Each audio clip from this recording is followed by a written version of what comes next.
Today we are checking out even more unused content in Poppy Playtime Chapter 5, mostly focusing on unused audio, cut dialogue, as well as checking out a few cool concepts for the prototype that were either altered or completely scrapped. Let's check them out.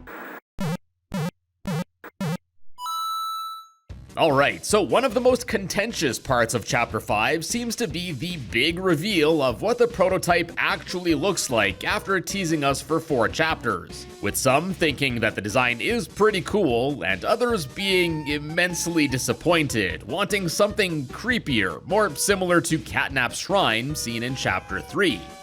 Well, whichever side of the fence you're on, it looks like the prototype's design underwent some changes from its original concepts. Now, Isaac, who worked as the game's director up until Chapter 3 released, revealed that the prototype is quite different in both how it looks and acts compared to the original vision for the character. And it was originally planned to have been made up of more small toys, several grab packs, as well as the heads of the main enemy characters that you defeated along the way, instead of just their hands slapped onto the belly, as is seen in the final design. And although Isaac didn't reveal full concept art, he did share some fan art that he said was actually pretty close to the original design.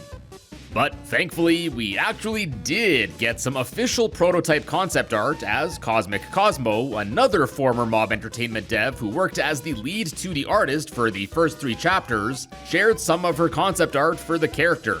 And she actually shared what's apparently the earliest concept for the prototype dating back to 2021, before Chapter 1 even released, where here we can see the prototype already having a jester head design, and although the iconic arm seems to have remained the same too, the body here made up of an octopus, a baby toy, I assume, as well as whatever this is certainly different.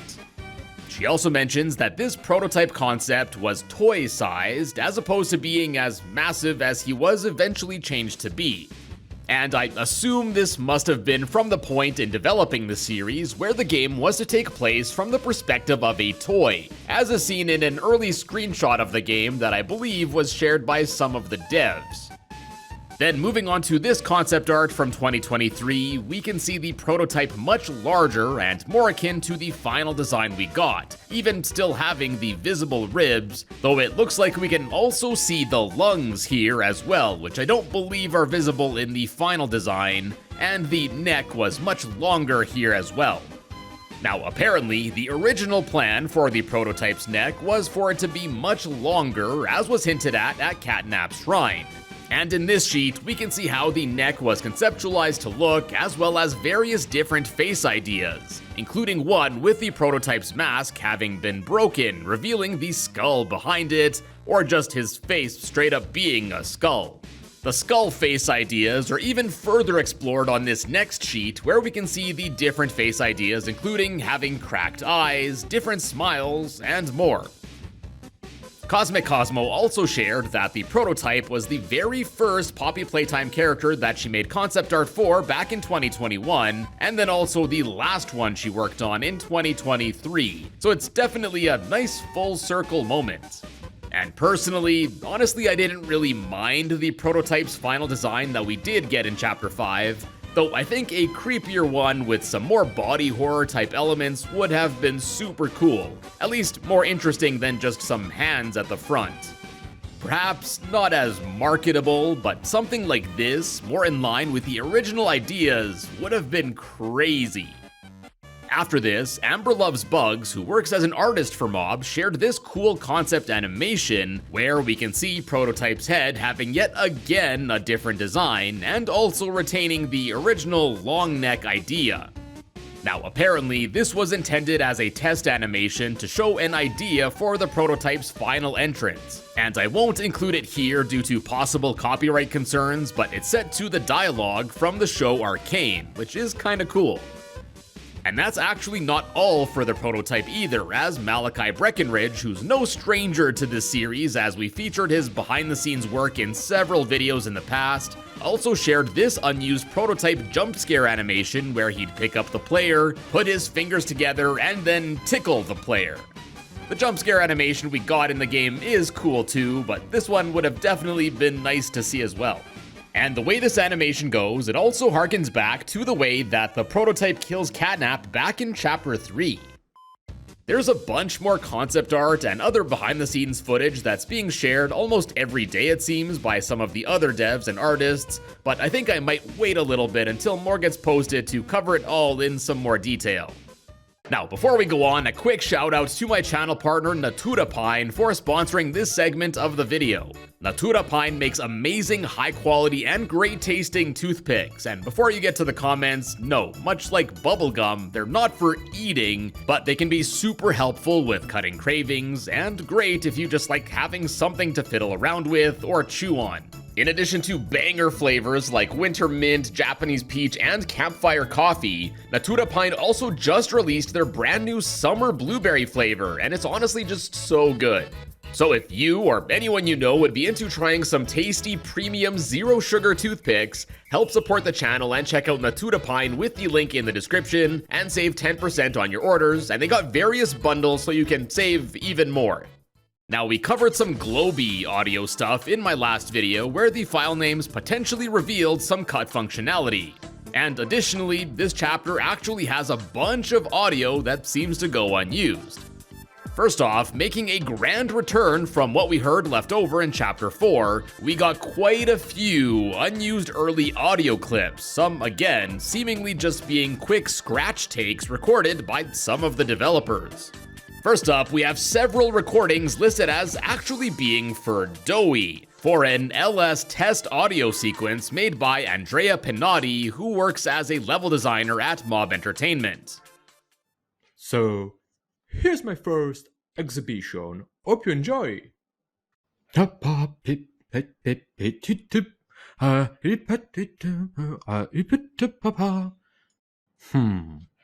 You sure are public to entertain. And if you're wondering, yes, he is Italian. I'm not really sure what this could have been for exactly in Chapter 4, but referring to an exhibition and entertaining the public certainly has me curious. Next up, we have a whole whackload of unused audio associated with Cody Cottrell, who works as a game designer at Mob Entertainment. Now, you might start seeing a bit of a pattern here, as these, so far, all seem to be for Chapter 4 characters, so I'm guessing these are actually a leftover from developing that one. And what we have next is no exception, as we got several more for Doughy. Come here, over here. Hey, bud. Gee, don't you just love gliding over stairs and uneven terrain? It's so much easier than painstaking animation work. Yo, check out this epic jump animation. I've got a secret to tell you. Please just don't look too closely at my mouth when I say it. I get self-conscious. The secret is, the animation team hates walk and talks. It seems like these were all placeholder voice clips for the segments in Chapter 4 where you roam around with Doughy, and I just love how Cody jokes about the movement and lip sync animations being unfinished, as well as how apparently the animation team hates animating characters moving and walking at the same time. Then also seemingly from Chapter 4 are some lines for the Doctor. Psst, over here. Want a sneak peek at the new Pika Pal? This key will get you in for 100 Poppy bucks. Dang it, Baxter, not again. Gotta clean this up before the boss sees. What's most interesting, I think, out of these is the line about the Pika Pal. Now, there's no direct references in any of the files left over in this chapter, but in some of the leftover test maps, which I'll be covering probably in the next video, there are various references to the Pika Pal. And it seems like it may have been an early iteration of what eventually became Globy.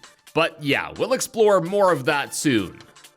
Next, after those Doctor clips, we also got a few that seem to be remnants of the side quests that we saw getting cut from Chapter 4, as we have a pair of unused audio clips for an item-gated quest where the player was to find a diary. Hey, so I've got a really cool story to tell in a cool secret place with lots of cool secret things. But you'll only get to see all that stuff if you can fetch that dweeb's diary for me. I'm pretty sure it's down the Red Hall. Righteous. Most excellent work, my dude. So about all that cool secret stuff, I will definitely share that with you, but I do need to look over this diary first. I'm definitely not stealing the information from the diary, but yeah, I'll talk to you later. And then way more interesting, I think, taking a page out of something like the first Resident Evil, it looks like there were even plans for time-sensitive quests, where, at least based on these early recordings, some locked-up character would die if you took too long to rescue them. We have a line for them requesting your help. Excuse me. Hey, so that jerk over there, he locked me in here, and I think I heard some critters rummaging around. I don't think it's really safe to be in here for too long. Could you get me out before it's too late? There's a line for them thanking the player if you do rescue them. Thanks so much for getting that door open. You're a real hero. And lastly, of course, a line for their death if you don't rescue them in time. You took too long, and now I die from my wounds. Now this seems like such a cool idea, and I think stuff like this would give these chapters so much more depth. But with how linear Chapter 5 is and how the devs seemingly don't want you to backtrack, like, at all, it seems like we're straying further away from cool side quest ideas like this and just sticking with keeping things linear. And then last, and I think most interesting of all for these placeholder voice clips, are a pair that seem to actually reveal plans for branching paths in this game, where how characters react to you would be determined based on your previous actions, something similar to the Fallout games. These two clips have the NPC in question either being confident in the player's abilities. With the pathfinding skills you've demonstrated, you're the only person we would trust to deliver this diary. Or alternatively, somewhat hesitant. You really let us down with the disappointing choice you made, but you've got a chance to redeem yourself if you can deliver this diary. Now once again, although I understand it would be more difficult to implement, I think having branching paths, or at the very least different dialogue like this that would depend on the player's prior actions, would be super cool and would just give the games that much more depth. And although these seemingly never came to be, it's interesting to see that the devs were at the very least toying around with these ideas. Then after the developer recorded lines, we also have a few early voice clips of some of the characters, the first of which is Miss Gracie. There's a clip of her just saying "next round" that's found listed for level 6, which is the testing and conditioning section. Next round. This was likely a placeholder clip for the Huggy memory with the Shapes game, as that one has multiple rounds. Then we have a bunch for Lily, who I guess is technically the same person, but either way, these are all for level 9, which is the dollhouse section. What are you doing being a prying patty? Have you found the friends? It's almost tea time. What? Is one of the friends in my room? But you can't leave. The party hasn't even started.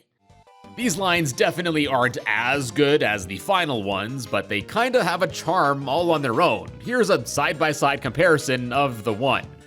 No! You can't leave! The party hasn't even started! But you can't leave! The party hasn't even started! Furthermore, the first clip about being a prying patty also has an unused subtitle string that's very similar left over, suggesting that it was once planned to actually be fully recorded for the final cut. After those, we also got some unused early versions of Lily singing during the Blackout segment, an early version of Itsy Bitsy Spider,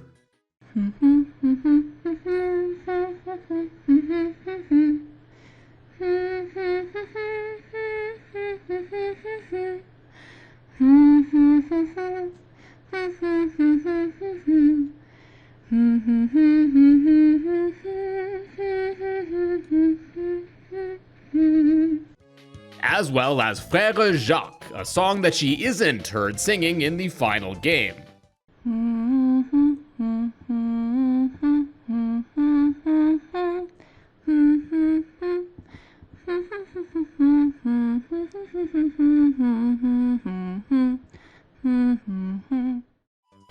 Also, just based on how the blackout section works in this chapter, I don't think there's ever a scenario where you can normally hear Lily singing long enough to actually hear the full recording without her stopping. And yeah, I don't think she ever sings longer than 10 seconds, so if you were ever curious, here's her humming all of the songs in full. The ends get pretty crazy.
After those, we also have some finalized recordings of Lily's lines that don't seem to get used.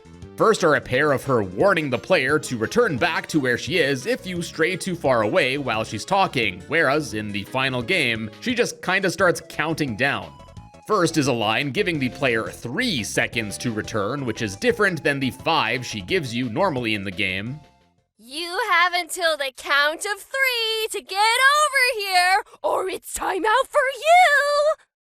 And then there's also a second one with her giving you the 5 seconds, but this too never goes used, as again, she just instantly starts counting down if you stray away. You have until the count of 5 to get over here, or it's time out for you! Next up is a line that comes right after the one where she asks if you put her recipe book back on the shelf yet. Go mingle with the friends until our special guest arrives. So it's thought that this one was meant to be used after you do so. And then we got a pair of lines seemingly meant for the blackout segment. Don't move! You wouldn't want to be a cheating Charlie. Then lastly for Lily are a few from level 10, which is the dollhouse again, but the section where you're escaping it. And as you'd expect, these are all from after Lily goes crazy, or well, more crazy than she was before. Bad toy box. She's a bad toy. All your fault, all your fault, all your fault, all your fault, all your fault. All your fault.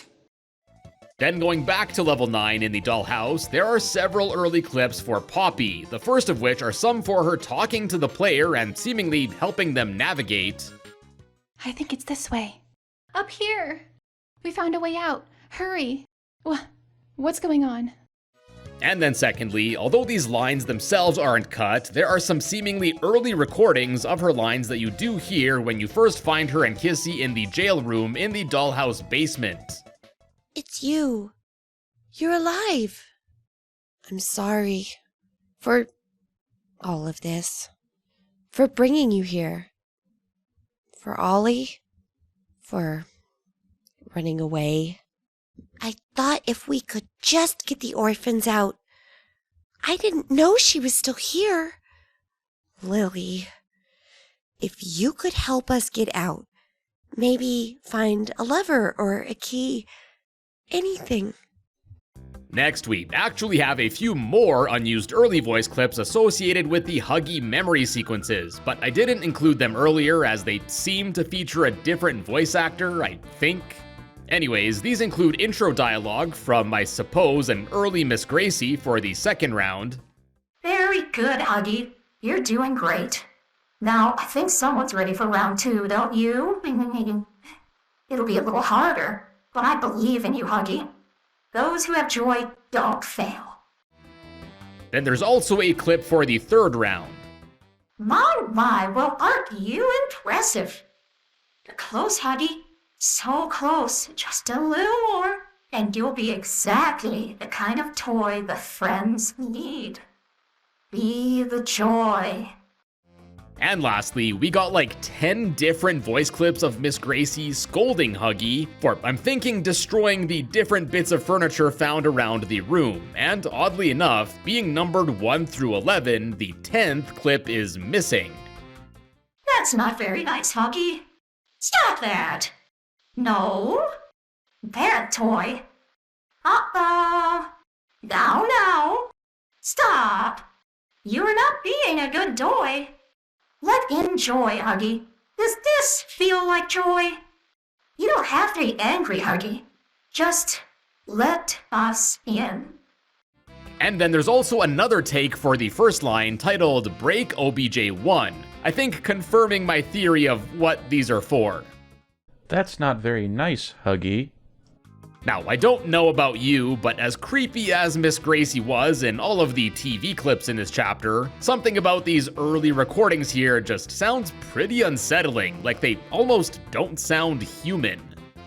Now, that's about it for the unused dialogue audio files, but left over in the game are also numerous sound effects. There are so many labeled as temp, but I can't 100% confirm if that necessarily means that they're unused or not, so I'll just be focusing on the ones either with weird naming or some that I don't remember hearing anywhere in this chapter. So for level 4, which is the section after you visit Giplet's pad, there's a sound effect titled Smiling Critters Bear Roar 1. Then, once again associated with the memory sequences, oddly enough, there's a generic doughy transformation sound effect seemingly left over from Chapter 4. And also seemingly left over from Chapter 4, there is this sound effect of Yarnaby's vents opening. For the dollhouse escape, there's a seemingly unused sound effect for a lever being pulled, as well as a very much stock-sounding clip of a bullwhip being cracked. And then lastly, there's also remnants of a cheat manager menu found in this chapter, and although I don't believe anyone has found a way to make it functional yet, there's at least one sound effect associated with it that goes otherwise unused. Then, after the sound effect, there's a leftover track seemingly meant for the gramophone that Lily uses in the dollhouse titled Mini Motif Vaporwave. And if you didn't watch my last video, this is seemingly referring to her originally planned name of Mini Mega Braids. And this track is pretty bumpin'. Let's have a quick listen.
Then next, although it's not unused itself, similar to Lily singing, the song that plays while you ride around in the ice cream truck in Sweet Street is never heard in full as you're just never in it for long enough. So if you were curious, here's the song in its entirety.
And now, last up for this video, we have several unused text strings in the game, most of which, in addition to the one Lily line we went over earlier, are subtitle text strings that don't have an associated audio recording left over in the files.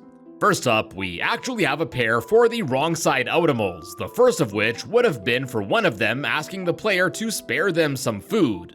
And then the second one looks to be intended for the one Audimal that's found near the Audimal collectible that it says to get your own when you get close to it. And well, I guess there was once intended to be a follow-up to it, as it was once planned to scream, "I said that's mine." And judging by how it's in all caps, I guess it wouldn't have been very happy, so maybe this was planned to be used during its jump scare or something. Next up, we have quite a few for Poppy, and these start with several for when she's locked up in the dollhouse with Kissy Missy, with her reassuring Kissy, questioning things and whether they'll ever be able to escape. And then there's also a cut line for her, I guess for after the player finds her, referencing Doey, where she'd say, "What did Doey say? Were not just things gone wrong? Do you think that's true? I'll talk to her, you should get to looking for the backup." Next, there are a few unused lines for Giblet, including one asking where someone's digestive system is, presumably Chum Chumkin's, since his mouth is where it looks like his stomach should be. There's an unused line for Giblet gassing the player up a bit to not be intimidated. One for Giblet questioning the player's abilities, which is numerically the line after all of the quips Giblet teases the player with for taking too long doing that one puzzle where he and Chum watch you from above. There's a scrapped line where he expresses relief after seeing the player, and this line is just before the one that's used when you give him the documents on the negation formula, so I guess this was intended to be used when you return to Giblet and Chum in the central room in the research section after getting the folder. And lastly for Giblet are a few lines that seem to be from a scrapped bit in the final train chase segment where Giblet would be like on top of the train or something and would actively encourage the player to follow him, or I guess his voice. And then finally, there's this one of him saying he's not holding his breath for something. Then, in addition to all of the voice clips we heard for Lily earlier, she has the most subtitle lines that didn't get recordings used in the final game. First are a few that were meant for her looking for the player after you get the key to free Poppy, including "Ollie Ollie Oxenfree," which I never heard this saying before, but apparently this is a saying for playing games like hide and seek to tell players to come out of hiding without penalty. Then for the blackout chase, there are several lines including her telling the player to run, telling the player to head to the nursery, asking if the player likes her doodles, a few for her questioning if she saw you move when she stopped singing, saying that something is hot lava and that you have to jump over something, a section that was seemingly cut from the game as there's really nothing that you need to jump over during the blackout bit. And then there are just several other scrapped lines for the blackout chase, including her saying you're good at games, that she's relaxed by this whole chase, as well as a few more taunts, and then a start, go, and green light line. And these may be a remnant from what looks to be an old idea for this section being more of a red light, green light thing, as yeah, normally you just start going when she starts singing instead of there being a go word of sorts. And then last up for the unused subtitles, we have a few for the security staffers seen in the third Huggy memory section. One for them getting worried that the video isn't working, and then two for him trying to calm Huggy down, with the latter trying to convince Huggy that they're all best friends there. And to wrap things up for the unused text strings, at least for this video, there's one found that straight up just says, "This is a hint tutorial test." So I'll give you 3 guesses as to what that one was used for. And that's still not all for this chapter. I'm thinking we'll check out all of the unused maps next, so stay tuned for that in the near future. And be sure you're subscribed with the bell notifications to find your way back here as soon as that's posted. And as always, thank you all so much for popping by today, and I will see you in a bit.